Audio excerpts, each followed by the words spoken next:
Hi, and welcome to 10 Kids, 2 Docs, Parenting Insights from Pediatrician Moms. I'm Dr. Sylvia Bank. And I'm Dr. Vivian Carlin. Welcome back. Welcome back. We are going to talk about something that comes up in the office quite a bit, a question in that first month's newborn period, and what parents should do about this. And that issue is thumb sucking, or some people, it's finger sucking. We're going to tell story and give our take on what to do when your child is a thumb sucker. Let's jump in. Welcome to the 10 Kids, 2 Docs podcast. Seasoned pediatricians and longtime friends, Sylvia Bank and Vivian Carlin have counseled thousands of parents and are raising 4 and 6 kids, respectively. Join these doctor moms as they incorporate fun and their combined wisdom and experience to share parenting insights for anyone looking for practical and trustworthy guidance.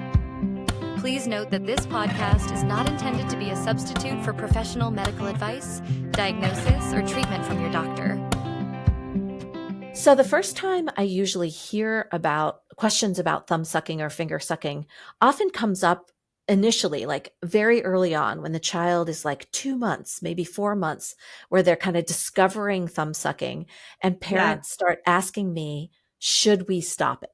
Right? Now's a time where you can just pretty much discourage when they're really, really young, or put on mitts or jammies that have kind of like fingers within the sleeve.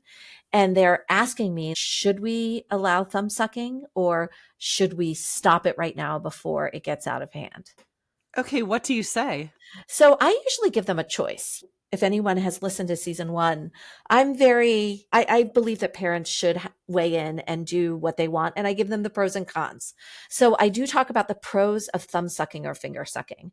And one of them is that your child can self-soothe very easily. Like those that are dependent on the pacifier, sometimes at that 6-month mark, you are waking up at night because the baby's crying and you're groping around the crib to find the pacifier to put back in your baby's mouth so everyone can go back to sleep.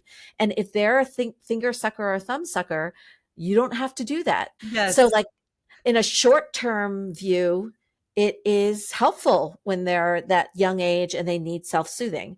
But the trade-off is that long-term problem where if they are dependent on a pacifier, let 15 months, 2 years and beyond, you can just throw it away. And, you'll have a couple bad nights, but you can get rid of it.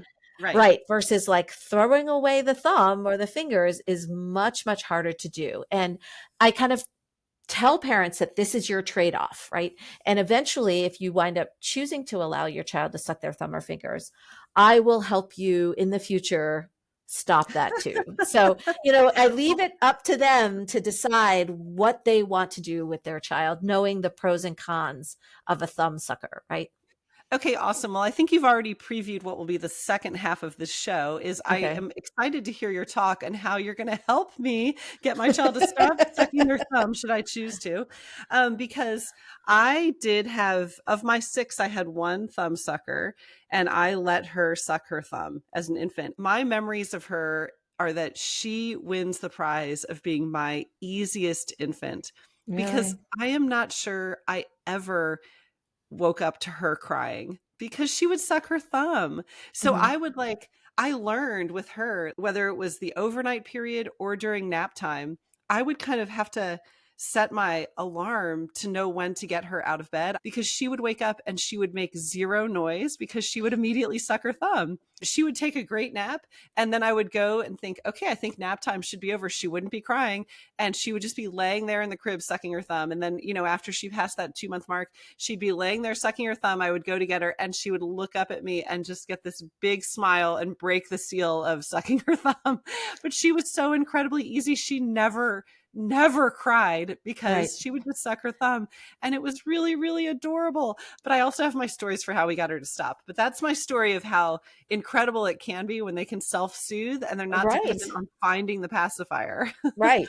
So out of my 4 children, I did not have a thumb sucker, but I had 1 finger sucker. So it's a little bit different, similar mechanism where it was like 2 fingers, I think index and middle finger. And it is so cute because all of her baby pictures, she has her fingers in her mouth, like no pacifier. I had a range of children with different type of pacifier dependency.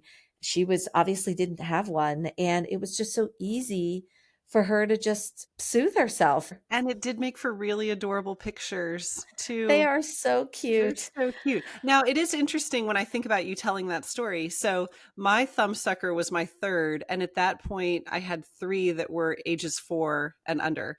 And Right. your thumbsucker was your fourth. And I do wonder if it was my first one, I may have been more like on top of it of, oh, we're Right. going to stop this now. But I think at that point, I was just like, that was way out of my bandwidth. Like, I am not going to worry about you sucking your thumb. I need to keep everybody alive and safe and fed. This falls really low on the priority list. So I just let it go. I do wonder, now that you say that, whether or not our older kids maybe would have started, and because we were just had more time, more hypervigilant, we stopped it before it became a habit, versus by the time you were on your third and I was on my fourth, it was just easier to just kind of let it happen, or it just happened without us realizing it. And lo and behold, they're sucking their thumbs or fingers, and there's nothing, it's kind of already done. So I was a thumb sucker, and I did not know that you were a thumb sucker, Vivian. Oh my gosh. Very early on, I stopped sucking my thumb during the day, but I sucked my thumb at night. It was just such habit. And Right. I remember being old enough that I think I officially stopped sucking my thumb for good when I was 9. Whoa. That's so embarrassing, right? But it was only at night. But the reason I remember being 9 is because I was old enough to be cognizant of the fact I was always afraid when I would go to the dentist that he was going to call me out. Oh, and be like, oh, I can tell that you're sucking your thumb. Yes, that somehow he was going to look at my teeth and say, you are a thumb sucker, like bad. Like call you out at the dental visit. Yes. And I also remember being old enough that I was nervous about spending the night out. I was in like 4th grade, and I remember starting to get invited to friends' houses to spend the night. And I would be so nervous that I might, in the middle of the night, start sucking my thumb and not realize. So I think it was these 2 apprehensions that made me very motivated to stop at night. But it was anxiety provoking for me as a child. And I do have a story for how we got my daughter to stop. Right. Which actually, I don't know how you got your daughter to stop. So we'll have to talk about that too. Well, there were times where there was some social pressure, but there definitely were times where she would she was still young, and she would be upset, and she would like look at her fingers like, I really want to suck them right now. Like, but be like, no, I'll put them away because, I'm not supposed to do this in public. So my daughter, I remember finally when she was 6, her being old enough and recognizing that she was at an age that she was motivated enough that we could implement methods that were probably going to work at this point. Mm-hmm. I probably started making mention of it around age 4. Mm-hmm. But I feel like age 6 was this turning point where I could see that any efforts we made were going to be more effective, right? Mm-hmm. Like she had hit this maturity level. And so we created this chart. And do you remember Costco? They used to have this iconic 6 foot tall, like stuffed bear. Right. Yes. Like huge, right? Huge, maybe even more than 6 feet. And you could either get a stuffed bear or a stuffed dog. I haven't seen it for years at Costco, but it used to be like a iconic Costco thing, this $30, incredibly huge stuffed animal, like you would win at like hardest game at the carnival, right? Huge, right. Like you can barely carry it. And so we created this sticker chart for her. And the deal was if she could go 1 month without sucking her thumb, she could earn this big stuffed dog. Like if she sucked her thumb during the day, I have like full permission to say, hey, you're forgetting, stop sucking your thumb. She's not offended by that or annoyed by that because she wants to earn the prize. So we're like both motivated. Like she's, got this internal drive to do it. And when we finally hit a month that she had stopped sucking her thumb, we went to Costco together and we got that dog, and she felt so excited. It took what she remembers is that after she earned the dog, if she caught herself sucking her thumb at night, she would stop because she felt this internal conflict of I'm really not supposed to be doing this, right? So this is my whole point in like, I didn't know that story, but recognizing in her this maturity and internal drive that I felt like this was where our efforts would be most beneficial. Like, let's do this now. And it worked. It's that moment. It's like that when your child is like 2 years old or 3 years old and they want to be sucking their thumb, they just do it. They're not good at delayed gratification or an alternate reward, No. risk reward, right? Like they're Yeah. not old enough to be able to implement that versus like, your daughter, like motivated and wanting and, feeling guilty even when she's doing it, when she's Mm-hmm. sleeping. And my daughter, just looking at her fingers Yes. Yes. longingly, like that moment of resistance to say, I'm not going to do this. It's almost virtually impossible for a 2-year-old to do that, right? Yes. Yeah. So I think this story is good at setting appropriate expectations where, if a parent is really trying to stop thumb sucking at 2, I think that that's really wasted effort there if they've been reliant and dependent on it up until that point, right? Well, and is potentially setting you up for a battle that Yeah. is not worth anybody's time or emotion at that point, Right. right? Right. So I agree. I think we should transition to just the really practical advice now in the office of how you get your child to stop sucking your thumb, when you do it, how you determine there's a readiness to do it, and Yeah. maybe just a little touch on like are there actual consequences to thumb sucking, right? Right. Right. Yeah. The medical part, right? Yes, yes. Yeah.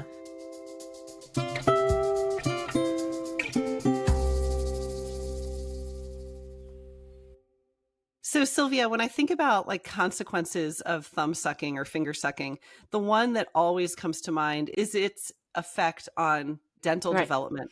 And, Yeah. I certainly expressed that in my story as a 9-year-old. I was nervous about going to the dentist because Right. even then I knew like, oh no, this is really going to affect my teeth. Right. So how do you advise patients regarding that? Sure. So like I talk in more detail about how it can affect your alignment of your teeth. And my advice usually applies to secondary dental eruption. So when you have your baby Hmm. teeth and the teeth that first come out, those can get affected through thumb sucking, but those teeth fall out and then you have your secondary tooth eruption somewhere around end of kindergarten, first grade, right? Everyone Hmm. is losing all their teeth at that time, around 6 years old. And after those secondary teeth come in, that's when the larger concern comes in, where the repetitive pressure from fingers or thumbs are causing your teeth to actually change and require some sort of orthodontia later. And so when you think about the thumb and the way the thumb goes in the mouth, it actually makes your upper teeth kind of come out, right? Because there's that pressure on the upper part versus people that suck on their fingers, then it's the lower teeth that get pushed in. Right. So Hmm. these Hmm. are kind of findings that can actually take place with people who thumb suck or finger suck well into secondary tooth eruption. So that is probably the information I give parents on the biggest risk for thumb and finger sucking, as well as just the minor risk when they're young of introducing things into their mouth. It can be an infectious disease risk where, if there's a virus or an illness, and then you're putting your fingers in your mouth, that's not necessarily the cleanest. Thankfully, the majority of kids have stopped sucking their fingers or their thumb by about age 6. I also wonder if some of that is that as those adult teeth are erupting, I'm Yeah, sure it changes the sensation of the thumb sure. sucking or finger sucking anyway. So I wonder if it just, speculating if there's like a natural drop off because the kids don't like it anymore Yeah. So as the new like teeth are coming in. the thing that is soothing when they're young, when they suck on a pacifier, their thumb or their fingers, is that it creates, then you mentioned this, creates a seal. And maybe after those secondary teeth come in, it is harder to kind of create this seal. So it just Yeah, naturally resolves at that time. right, Yeah. right. Which also makes it an interesting time for that child who still hasn't stopped sucking their thumb, for parents to kind of capitalize on that as a time to Yeah. also offer incentive and encouragement for them to stop sucking their thumb. Yeah. So like with my child, who was the finger sucker, when she started preschool when she was 3, they they were the first ones that started telling her that maybe she shouldn't be doing this. And, uh, you know, children are different, right? But this child in particular really took that to heart and really stopped sucking her fingers during the half day preschool that she went to. Yes, yes, And yes. that being so, she was 3 years old, and on the way home, in the car ride home, she would be sucking her fingers. Like, I've held off for so long, like these 2 hours were torture. Like, now I'm going to suck my fingers. Like, so it set like at least a metric or a time and an expectation that. Yes, yes.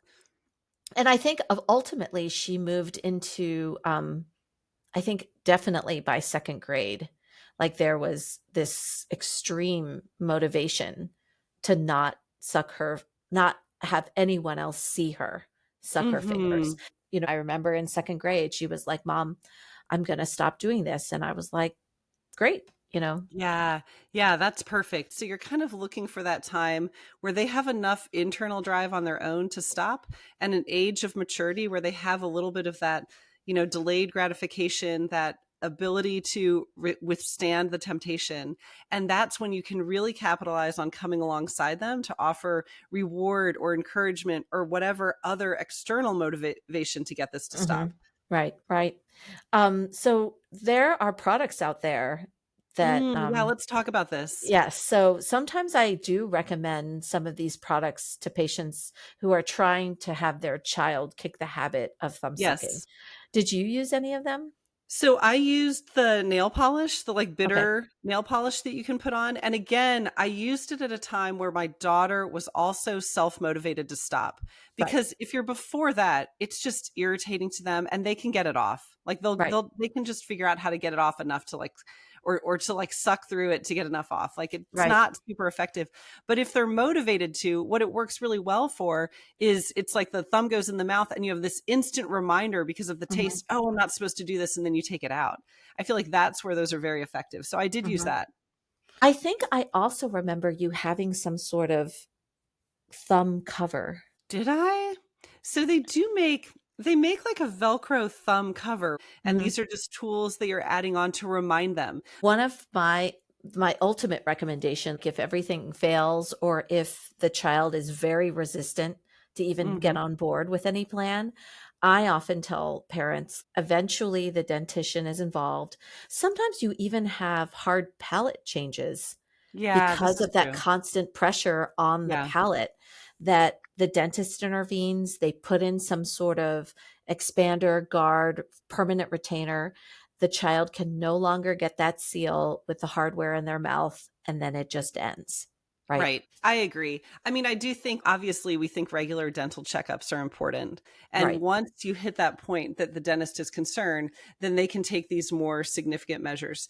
Thankfully, the far majority of kids are going to stop before that becomes an issue. Right.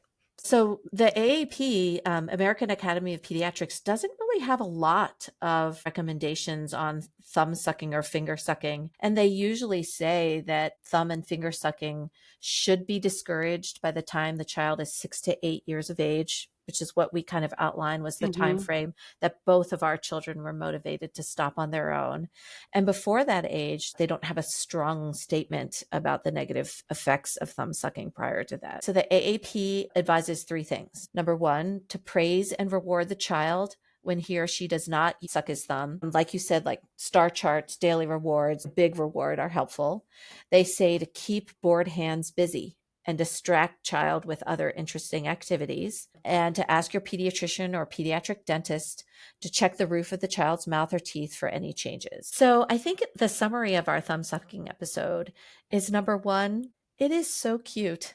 Like when your child is a thumb sucker, it is very, very cute to have this photo of your child sucking their thumb. But that being said, if we're trying to deter thumb sucking after it's become a habit, we encourage parents to wait until the child has some sort of independent motivation, be it from teachers, be it from peer pressure at school. When they want to do it, it's the time to really kind of nip it in the bud and put forth all your effort then, instead of engaging in a multi-year battle and shaming discussion about it. So once your child is on board, we recommend any type of deterrent to help remind them that they're trying to not do it, whether or not it's some sort of bitter nail polish. Sometimes there's a lotion or cream that's, non-toxic that they can put on the finger or thumb to just remind the child, you don't want to be doing this. There are physical barriers, whether or not it's like a thumb guard or a finger guard, to kind of keep them, reminding them that they don't want to be doing that right now. And ultimately setting up some sort of positive reward system. 9 times out of 10, this is going to lead to a success in cessation of thumb sucking. And with a very resistant child, or the child that these techniques don't work, eventually secondary teeth may be affected, maybe some palatal changes, and the pediatric dentist will be involved, and any type of retainer, permanent retainer, palate expander, where the habit will stop then. And then ultimately, we advise, no matter what, regular dental checkups. So Right. When I had a child that was a thumb sucker, I was regularly telling my dentist, hey, this child does suck their thumb. Please just, double check their teeth and the roof of their mouth. And I would also add, we're going to do pacifiers at some point, just as a little teaser. I didn't have any pacifier users. Really? Did you, Sylvia? Yes, I did. Oh, okay, great. Well, then you'll tell the stories on that Right. one. And then you can contrast it with getting your finger sucker to stop Right. versus your pacifier. I've had the full range, right? I've had nothing. I've had pacifier dependence too long, and I had minor pacifier use. So I've had like one of each, actually. Okay, well, this has been a really fun discussion. Yeah. And very nostalgic. Yes, it's a walk down memory lane for both you and me. Yes. This is 10 Kids, 2 Docs. I'm Dr. Sylvia Bank. I'm Dr. Vivian Carlin. We'll see you next time. See you next time. Thank you for listening to 10 Kids, 2 Docs, hosted and created by Sylvia Bank and Vivian Carlin. If you enjoyed this episode, please subscribe and recommend our podcast to other listeners. Visit our website at 10kids2docs.com, where you can find links to social media and leave comments or suggestions. Back next week with more topics in parenting.